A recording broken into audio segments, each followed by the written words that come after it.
Media times news channel देखे आप सभी दर्शकों का बहुत बहुत स्वागत है। मैं हूं रमनदीप कौर। इस वक्त की बड़ी खबर आ रही है प्रयागराज से। क्या है पूरा मामला, देखने के लिए बने रहिए हमारे। सावन का पवित्र माह चल रहा है और सावन की शिवरात्रि है। ऐसे में आस्था की नगरी संगम नगरी प्रयागराज में संगम में डुबकी लगाने का विशेष महत्व बताया गया है। सावन की शिवरात्रि के पर्व पर ब्रह्म मुहूर्त से श्रद्धालु संगम में आस्था की डुबकी लगा रहे हैं। श्रद्धालु भगवान शिव की पूजा अर्चना करने और पवित्र स्नान करने के लिए दूर दूर से संगम तक पहुंचने के साथ साथ ही आस्था की डुबकी लगाकर भोले बाबा और गंगा मैया से सुख समृद्धि की कामना कर रहे हैं। हम लोग कौशाम्बी बिछे हैं यहाँ पे, गंगा स्नान किए और दान पुण्य करके अब जाएंगे मनकामेश्वर मंदिर, वहाँ पे पूजा दर्शन करेंगे और सब जगत कल्याण की कामना करेंगे। तो और लोगों की बात करें, हम मंदिर जाएंगे, वहाँ दर्शन करेंगे शिव जी भोले के। तो आज स्नान किया का महत्व बहुत बड़ा है। हमारे यहाँ तीन तिथियां हैं, कृष्णपक्षिया शुक्ल पक्ष की। तो कृष्ण भगवान कहाँ रहते हैं, इसका विशेष महत्व है। आज के दिन भगवान शंकर माँ पार्वती प्रयाग में ये पृथ्वी पर रहते हैं। तो यहाँ रहने से तो उनकी हम जो पूजा करेंगे, ये कोई वक्त हमारे घर पे आ गए तो हम सत्कार करेंगे, हमारी सारी कामनाएं पूरी हो। ऐसे भगवान शंकर हमारे माँ पार्वती साहब पृथ्वी आ जाते हैं और उनकी पूजा करें। शिवालय के अंदर में भगवान शंकर की सावन के महीने पूजा करें, बहुत आनंद गुना फल प्राप्त होता है। और प्रयाग में नहाए और पूजा करें और फल बलता है। ये भगवान बड़ी कृपा है हमारे ऊपर और पूरी जनता पर। ये भगवान शंकर यहाँ समय है और हम पूजा करते हैं, ये बड़ी कृपा। संगम तो अति सुंदर, संगम स्नान करके भगवान की पूजा करना। शंकर जी की तो शिव गंगा जी है ही है, लेकिन गंगा स्नान के पूजा का अति महत्व है, ये प्रयाग में खास करके। पवित्र सावन मास की शिवरात्रि पर आस्था की नगरी संगम नगरी प्रयागराज के श्री मनकामेश्वर मंदिर में भक्तों की भारी भीड़ उमड़ पड़ी है।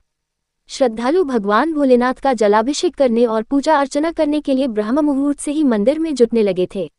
मंगला आरती के बाद भक्तों के लिए कपाट खोल दिए गए थे। यमुना नदी के किनारे श्री मनकामेश्वर मंदिर स्थित है, जहां पर भगवान शिव अपने विविध रूपों में विराजमान हैं। मान्यता है कि यहां दर्शन पूजन जलाभिषेक करने से श्रद्धालुओं की हर मनोकामना पूर्ण होती है। इस मंदिर का पुराणों में भी उल्लेख मिलता है। साल भर यहां पर शिव के दर्शन पूजन को श्रद्धालुओं की भीड़ रहती है, लेकिन सावन मास में तो यहाँ पर भारी भीड़ उमड़ती है। शहर ही नहीं बल्कि दूर दराज से भी भारी संख्या में शिव भक्त जलाभिषेक को आते हैं। वही आज सावन माह की शिवरात्रि है। वही श्री मनकामेश्वर मंदिर में सुबह से ही भक्तों का तांता लगा रहा। श्रद्धालु गंगाजल, दूध, बेलपत्र आदि लेकर भगवान शिव का जलाभिषेक करने और पूजा अर्चना करने के लिए मंदिर पहुंचे। यह मंदिर प्रयागराज के प्रमुख धार्मिक स्थलों में से एक है और यहाँ आने वाले भक्तों की मनोकामनाएं पूरी होती हैं, ऐसी मान्यता है।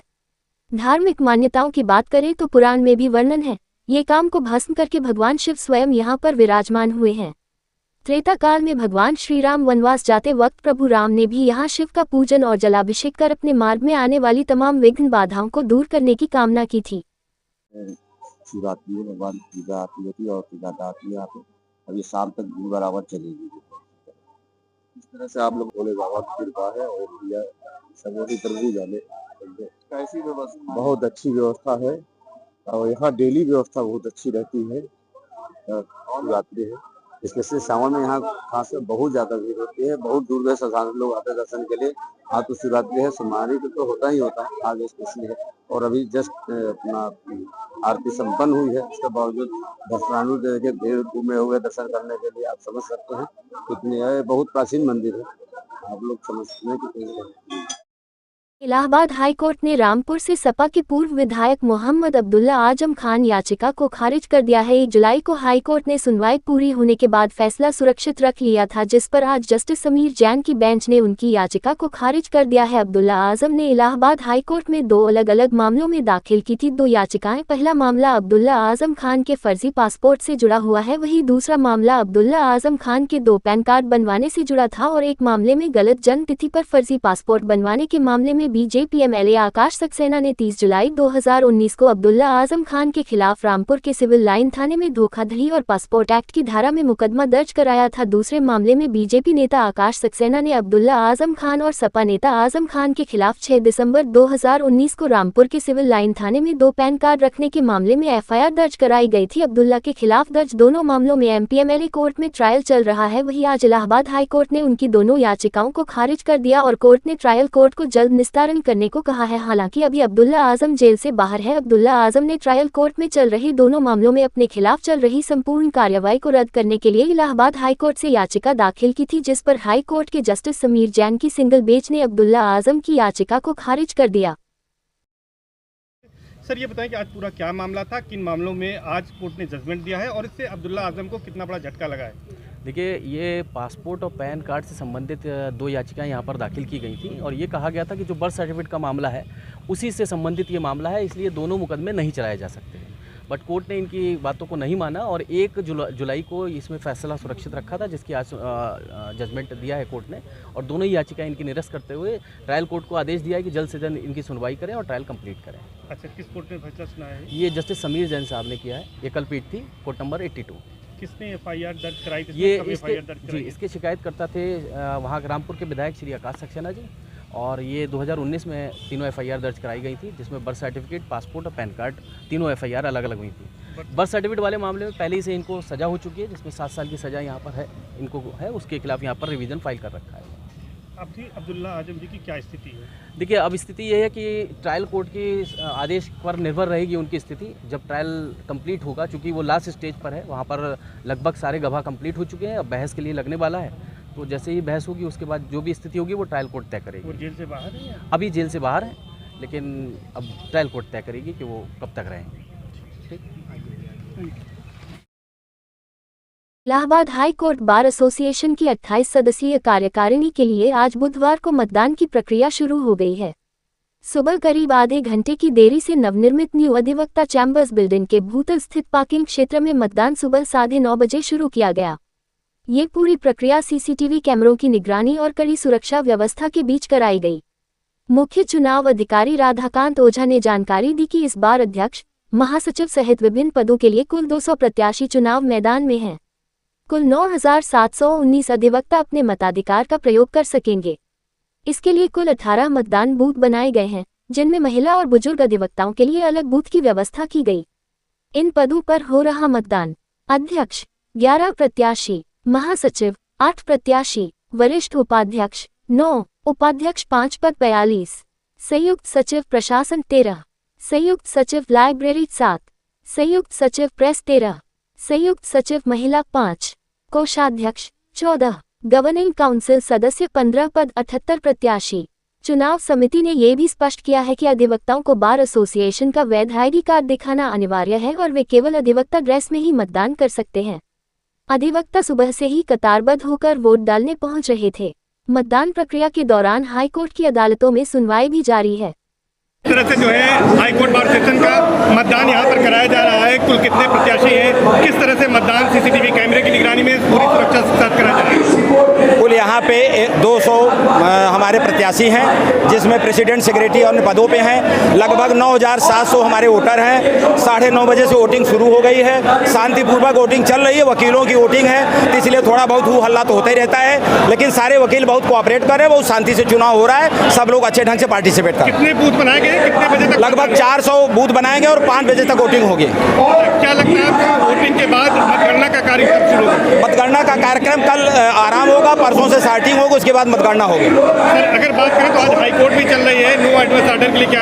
हाँ, आज हाईकोर्ट चल रहा है, नो एडवर्स हुआ है। किसी अधिवक्ता के खिलाफ कोई किसी प्रकार का अदरवाइज ऑर्डर नहीं पास होगा, क्योंकि चुनाव में व्यस्त है। अच्छा, इस बार खास तौर पर विशेष इंतजाम किए गए CCTV कैमरे की निगरानी में किस सारा चुनाव CC कैमरे में है। एक बूथ CC कैमरे में है। सारी चीज हम लोग यहाँ से मॉनिटरिंग कर रहे हैं। एक इसका सेंट्रल मॉनिटर प्लेस है और जहाँ पे हमारे सारे RO CRO बैठे वो देख रहे हैं। सारे लोगों को देखा जा रहा है। Thank you. आइए। स्थिति को देखते हुए मुख्य चुनाव अधिकारी ने मुख्य न्यायाधीश से नो एडवर्स ऑर्डर का अनुरोध किया है, ताकि मतदान में व्यस्त अधिवक्ताओं को किसी केस में नुकसान न हो। मतदान शाम 5 बजे तक चला। इसके बाद मतपेटियों को स्ट्रांग रूम में कड़ी सुरक्षा के बीच रखा गया। गुरुवार को कोई प्रक्रिया नहीं होगी और शुक्रवार से मतगणना शुरू की जाएगी। शुरुआत में एकल पदों अध्यक्ष, महासचिव, वरिष्ठ उपाध्यक्ष आदि की गिनती की जाएगी। इसके बाद गवर्निंग काउंसिल सदस्यों के लिए मतगणना होगी। आज का चुनाव बहुत ही ऐतिहासिक रहा। हाईकोर्ट के इस चुनाव में 28 पदों पर लगभग 200 प्रत्याशी रहे और टोटल मतदान 8,317 वोट पड़े। जिनमें इतनी भीषण गर्मी में भी जो मतदान प्रतिशत पिछले साल की अपेक्षा बढ़ा है, ये काबिले तारीफ है। और पूरे के पूरे चुनाव अधिकारी और जो चुनाव की कमेटी रही है वो बधाई की पात्र है। बहुत ही सुनियोजित तरीके से चुनाव हुआ। अब की वोटिंग जो पिछली बार की तरह जहां होती थी उसकी जगह नई बिल्डिंग पे हुई और सुविधाएं पहले से बेहतर रही हैं। शांतिपूर्ण चुनाव हुआ, बहुत सिस्टमैटिक हुआ। इसके लिए पूरी टीम को बहुत बहुत बधाई। मतगणना कल से शुरू होगी और लगभग एक हफ्ते तक पूरे पदों का रिजल्ट आ जाएगा। मैं Ashish Tripathi, Bali Shankar, advocate high court. Train में युवक पर जानलेवा हमले से जुड़ी खबर। ट्रेन में जानलेवा हमला, युवक गंभीर रूप से घायल। जंघई से जा रहे मुंबई 11,072 कामायनी एक्सप्रेस ट्रेन में युवक पर अज्ञात युवकों ने किया हमला। हमले में गंभीर रूप से घायल हुए युवक को प्रयागराज जंक्शन पर रेलवे अधिकारी उतारा। रेल प्रशासन ने गंभीर रूप से घायल युवक को इलाज के लिए भेजा रेलवे हॉस्पिटल। ट्रेन के पैसेंजरों की सुरक्षा पर घटना से खड़े हुए सवाल। रेलवे अधिकारियों ने घटना को लेकर दिए जांच के आदेश के बाद रेलवे सुरक्षा बल जुटा। संगम नगरी प्रयागराज में स्वच्छता का संदेश देने वाले स्वच्छ भारत मिशन ग्रामीण के अंतर्गत तैनात स्वच्छाग्रही जिन्होंने महाकुंभ में सफलतापूर्वक सेवा दी, जो 2014 से वेतन विहीन जीवन जीने को मजबूर है, अपनी मांगों को लेकर आज प्रयागराज के जिला पंचायत राज अधिकारी से स्वच्छाग्रही वेलफेयर एसोसिएशन की ओर से सैकड़ों स्वच्छताग्रही साथियों की उपस्थिति में 5 सदस्यों के प्रतिनिधि मंडल ने मुलाकात कर ज्ञापन सौंपा। से पूरे उत्तर प्रदेश में स्वच्छ भारत मिशन की योजना चलाई गई, जिसमें स्वच्छता गृहियों के नाम पर भर्ती की गई। उसके बाद ये पंचायती राज विभाग के द्वारा लोगों को मॉनिटर किया जा रहा था, जिसके तहत खंड प्रेरक, बीसी तमाम पदों पर जो है अलग से विभाग और अलग से प्रकोष्ठ स्वच्छ भारत मिशन के बनाए गए। सारे के सारे जो अभियान स्वच्छता के चलते हैं, जिसमें भारतीय जनता पार्टी के जब से 11 वर्षों की सरकार है तब से लेकर के इनसे काम कराया जाता है, इनकी उपयोगिता को विभाग में कहा जाता है, लेकिन इनकी गिनती कहीं नहीं की जाती। उसी के संबंध में इस बार चाहे वो आपका 2019 का महाकुंभ का मेला रहा हो, चाहे 2024 का रहा हो, तमाम चीज़ें इन स्वच्छाग्रहियों ने किया। इस बार 2024 के मेले में गंगा सेवा दूत के नाम से नाम इनका बदल दिया गया, क्योंकि इन्होंने मांग करी कि हमारे परिवार के लोग भूखे मर रहे हैं, हमें भी नियुक्ति दिया जाए, या जिसे हम श्रमिक जो न्यूनतम वेतन है, अभी 18,000 रुपये की जो बात हो रही थी, मुख्यमंत्री जी ने कहा कि 18,000 रुपये न्यूनतम वेतन देंगे। उसी के संबंध में आकर के ज्ञापन दिया गया और मेले में कुछ लोगों का बोनस बकाया था, उसके बारे में बताया गया। और तमाम उत्तर प्रदेश के ज़िलों में आदेश हुआ है कि स्वच्छाग्रहियों की संख्या को स्पष्ट करें और उनकी तैनाती किया जाए। उसके संबंध में हम लोगों ने आज DPRO जिला पंचायत राज अधिकारी प्रयागराज को अपना 5 सदस्यीय एक प्रतिनिधिमंडल ने ज्ञापन सौंपा, जिसमें जो है प्रतापगढ़ से हमारे शिव कुमार पांडे जी थे, निषाद जहाँ थी, भीमसेन पटेल जी थे और रंजन जी थी। हमारी 5 सदस्यीय टीम ने अपना ज्ञापन सौंपा है और DPRO साहब ने आश्वस्त किया है कि अगर यदि कोई ऐसा आदेश जो आप हमें दिखा रहे हैं, अगर ऐसा आदेश आता है तो 2 से 3 दिन में हम इस आदेश को प्रयागराज के प्रत्येक ब्लॉकों में जारी करेंगे। हम लोग ये चाहते हैं कि इस मांग को हम आगे बढ़ाएंगे और उत्तर प्रदेश स्तर पर जो भी संघर्ष करने की ज़रूरत होगी, हमारी टीम स्वच्छाग्रही वेलफेयर एसोसिएशन के माध्यम से हम अपनी बात को माननीय मुख्यमंत्री जी तक और तमाम शासन प्रशासन के अगर यहाँ से अगर आपकी सुनवाई नहीं हुई तो इसके आगे का अगला कदम आपका क्या होगा? देखिए, कहीं भी किसी भी जिले का मालिक और किसी भी विभाग का व्यक्ति जो है उस संबंधित विभाग का सुप्रीमो होता है। यहाँ पर जिला पंचायत राज अधिकारी इस विभाग के प्रमुख थे, हमने उनको ज्ञापन सौंपा है। उन्होंने हमारी समस्या को निराकरण करने के लिए 1 हफ्ते का समय मांगा है। अगर उसके बाद वो नहीं करते हैं तो इसके बाद हम पंचायती राज मंत्री ओम प्रकाश राजभर जी से समय लेकर के मुलाकात करेंगे, बात करेंगे और ज़रूरत पड़ी तो हम जो विपक्ष में सांसद हैं या जो भारतीय जनता पार्टी के सांसद हैं, हमारा संगठन उनको स्पीड पोस्ट के माध्यम से लेटर भेजने का काम करेगा कि इसको सदन, लोकसभा, राज्यसभा में उठाने का काम किया जाएगा। इसके माध्यम से हम यही कहना चाह रहे हैं कि हम इस आवाज़ को चाहे सड़क में हो, चाहे सदन में हो, चाहे संसद में हो, हम हर तरीके से लड़ने के लिए तैयार हैं। देश दुनिया की खबरों के लिए world media times news channel को सब्सक्राइब करें।